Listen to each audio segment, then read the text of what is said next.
एक छोटे से गांव में मोती नाम का एक कुत्ता रहता था। मोती एक साधारण कुत्ता नहीं था, वह अत्यंत बुद्धिमान और निष्ठावान था। गांव के लोग उसे बहुत प्यार करते थे क्योंकि उसने कई बार अपनी समझदारी और वफादारी का परिचय दिया था।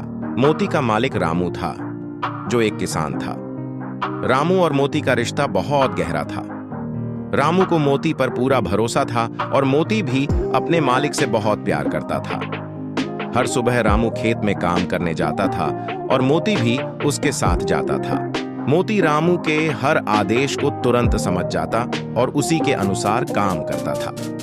एक दिन की बात है, जब रामू अपने खेत में काम कर रहा था, तब अचानक गांव में आग लग गई। आग बहुत तेजी से फैल रही थी और पूरे गांव को अपनी चपेट में ले रही थी।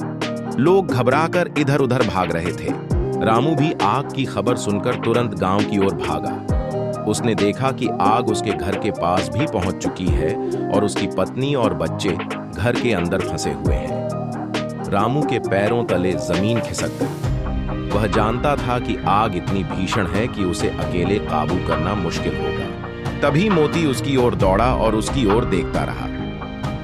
रामू ने मोती से कहा, मोती, हमें कुछ करना होगा, मेरे परिवार को बचाना होगा।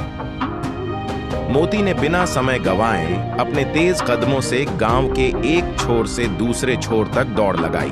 उसने गांव वालों को इकट्ठा किया और उन्हें रामू की मदद करने के लिए बुलाया। मोती ने अपने भौंकने और दौड़ने से गांव वालों का ध्यान आकर्षित किया और सभी लोग रामू के घर की ओर भागे। वहां पहुंचकर उन्होंने मिलकर आग बुझाने का प्रयास किया। मोती ने भी अपनी पूरी ताकत से मदद की। वह जलते हुए टहनियों को खींचकर बाहर ले आता और लोगों के लिए रास्ता साफ करता। उसकी बुद्धिमानी और साहस ने गांव वालों को भी प्रेरित किया। आखिरकार सबके प्रयासों से आग बुझ गई और रामू का परिवार सुरक्षित बाहर निकल आया। रामू की आंखों में आंसू थे, लेकिन यह आंसू खुशी के थे। उसने मोती को गले लगाया और कहा, तुम्हारे बिना यह संभव नहीं होता मोती। तुमने आज साबित कर दिया कि कुत्ते वफादार और बुद्धिमान होते हैं। गांव के लोग भी मोती की बहादुरी और समझदारी की सराहना करने लगे। उन्होंने उसे गांव का हीरो घोषित कर दिया। मोती का नाम अब पूरे गांव में सम्मान से लिया जाता था। इस घटना के बाद मोती और रामू का रिश्ता और भी मजबूत हो गया। मोती ने यह साबित कर दिया कि एक कुत्ता न केवल इंसान का सबसे अच्छा दोस्त हो सकता है, बल्कि संकट के समय सच्चा साथी भी साबित हो सकता है। उसकी और बुद्धिमानी की कहानी आज भी गांव में सुनाई जाती है और लोगों को प्रेरित करती है।